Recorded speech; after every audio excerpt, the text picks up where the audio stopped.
Hi musicians, if your chords sound worse than an out-of-key guitar solo played blindfolded, we'll get them sounding much better with this 2-minute method video.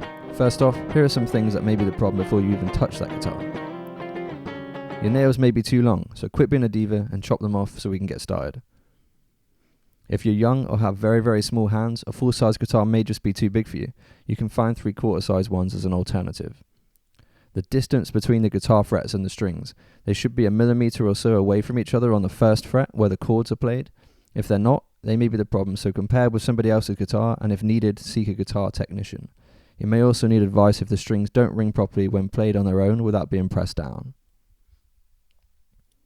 Now once those things are taken care of, it's on to the common things that may be going wrong, starting with the easiest first. You may be strumming too many strings for the chord you're playing. Check online to be sure. Your fingers may be in the wrong fret position.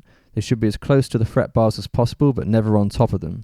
And some chords like C, D minor, and D require the third finger be between the middle and end of the fret for a good sound.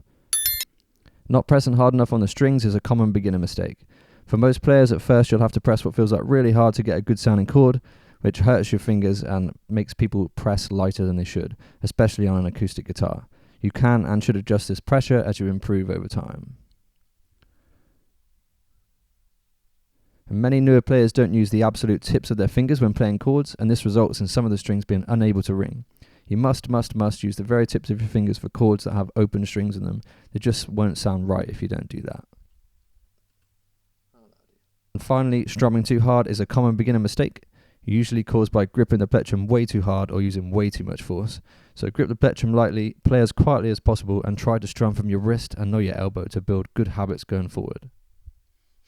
And if these tips made your chords sound better than watching reality shows on mute, please like, subscribe, and give me your ideas for future videos in the comments so I can help you.